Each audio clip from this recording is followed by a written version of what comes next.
Assalamualaikum warahmatullahi wabarakatuh, Ibu. Waalaikumsalam warahmatullahi wabarakatuh. Ibu, mohon maaf dan waktunya. Ibu mau wawancara sebentar. Ya. Jadi ada tugas dari CGP di modul 3.1 ini, bagaimana cara pengambilan keputusan paradigma dilema etika gitu ya, Bu. Jadi yang pertama yang akan saya tanyakan, selama Ibu menjadi kepala sekolah di SDN Cipta Jaya, atau satu masalah yang Ibu hadapi gitu ya sebagai pemimpin, di mana masalah itu menimbulkan dilema? Pertanyaannya, yang namanya pekerjaan, apalagi sebagai pemimpin gitu, pasti ada masalah. Nggak pernah yang namanya sekolah manapun nggak pernah yang nggak ada masalah. Mungkin di sini Bu Irma juga udah hafal lah ya seperti apa mungkin ada permasalahan dan sebagainya. Tapi ini berdasarkan pengalaman Ibu selama kurang lebih menjadi kepala sekolah sekitar 6-7 tahun ini, selalu sih memang ada masalahnya. Tinggal bagaimana kita mensikapi masalah tersebut kan, itu pasti ada dilema di dalamnya. Yang pertama, ini ketika Ibu pertama kali masalah yang pertama adalah personal.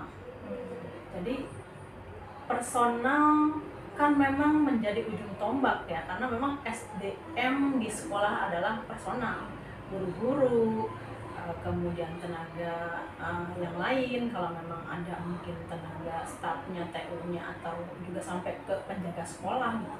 Hanya intinya ketika berhubungan dengan pembelajaran, dengan orang tua siswa, itu pasti guru lah yang menjadi ujung tombak. Baik atau buruknya pelayanan sekolah tersebut kan tergantung dari guru-gurunya. Kalau sebagai kepala sekolah kita hanya memberikan peluang, memberikan kesempatan, kemudian mengambil keputusan. Tidak harmonisan antar personal. Ini walaupun latar belakangnya bukan kedinasan ya, tapi pribadi, karena memang mau tidak mau walaupun kita sebagai pegawai gitu, tapi yang namanya antar personal itu pasti melibatkan hubungan pribadi, artinya pribadi antar personal.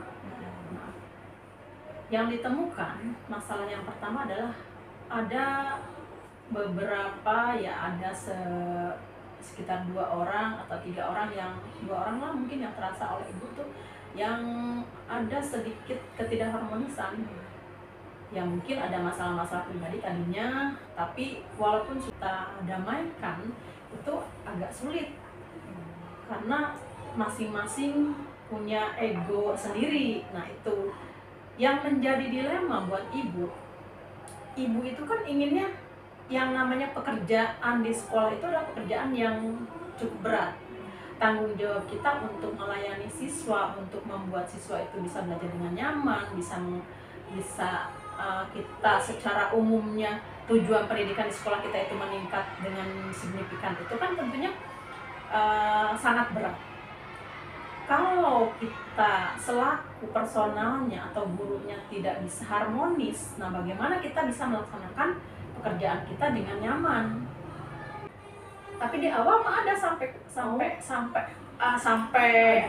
adu mulut, sampai fisik, bahkan sampai ngegebrak meja gitu.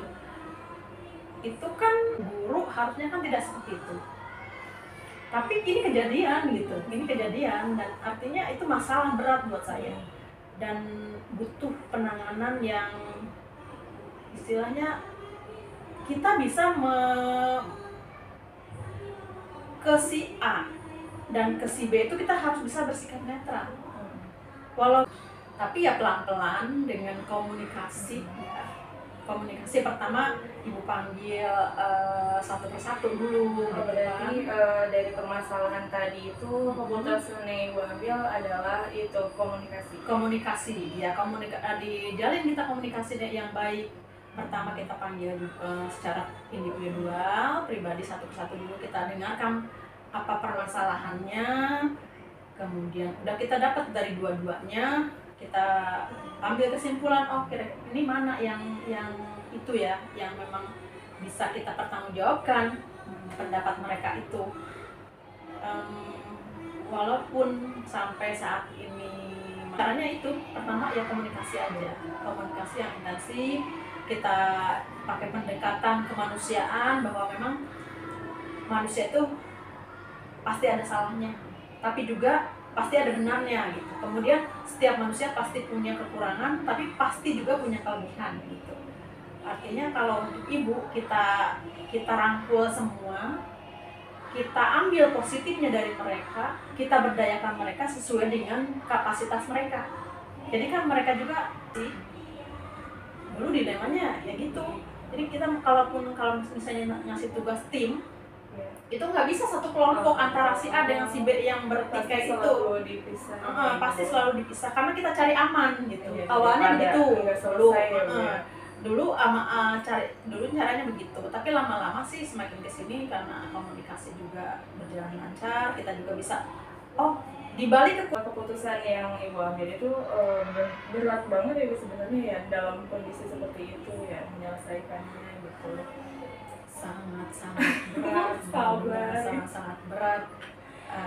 Kadang kan yang seorang merasa idealis, ini harus begini, kadang ada konflik lagi dengan yang lain juga, karena yang lain itu merasa saya sudah melaksanakan tugas saya dengan baik, kenapa dia ikut-ikutan gitu kan.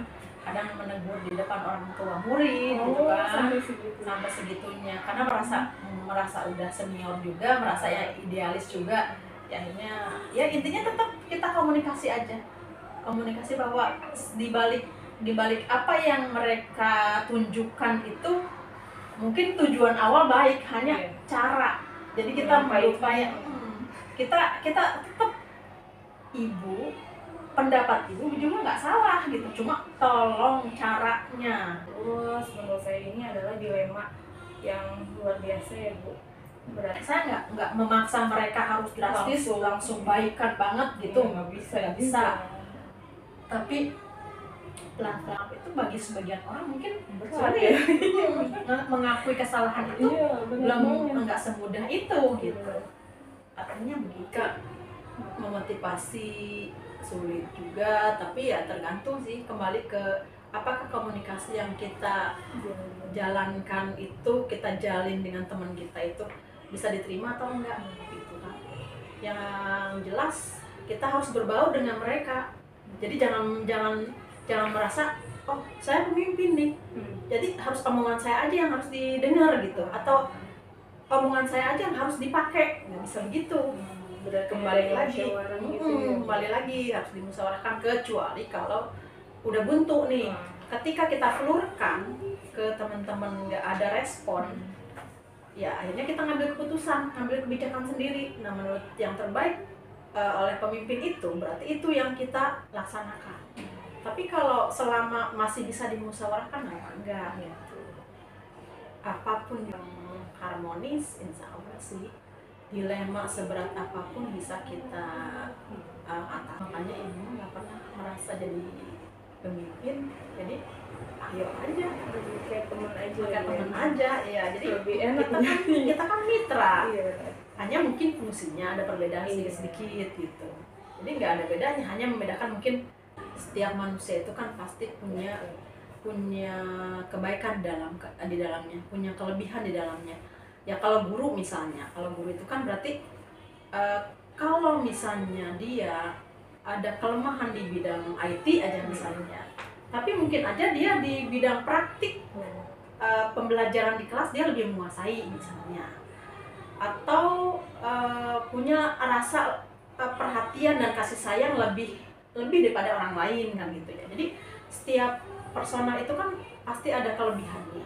Dia berfokus pada ketika ibu mau mengambil keputusan atau kebijakan apapun, pasti kita harus mempertimbangkan kelebihan-kelebihan itu. Jadi kelebihan-kelebihan itu yang kita berdayakan untuk kemajuan sekolah. Artinya kalau yang kelemahannya mah nggak usah lah. Misalnya kadang-kadang kan ada teman-teman itu yang ngajarnya bagus, Iya. tapi administrasi sama sekali nggak Nggak. dikatakan gitu kan.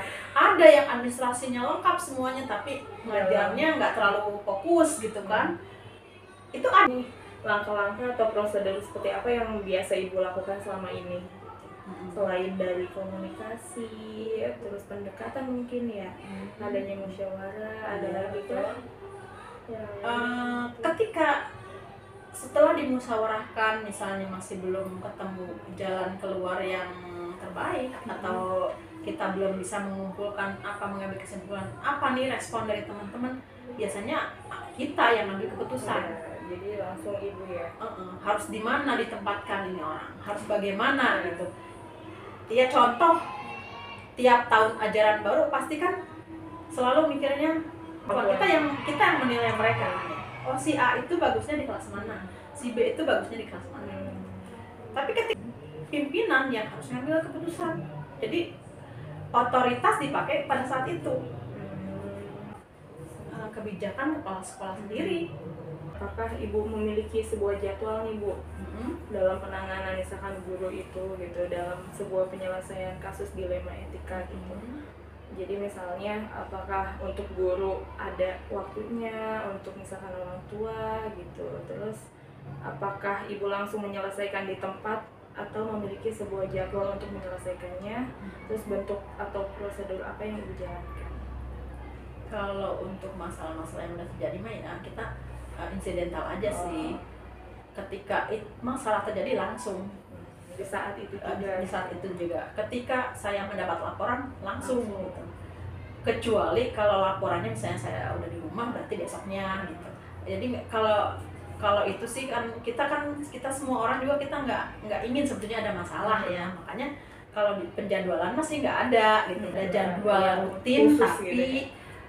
Insidental aja sesuai kebutuhan. Oh, tapi kan bu masalahnya kan tadi kayak guru tadi cukup sekali ya bu ya. Betul. Nah itu ada jadwal tertentu gak? Apa di saat habis rapat atau? Nah kalau setiap rapat tetap kita ada bahas. personal ya? Apa sih? Ada bimbingan personal juga ada.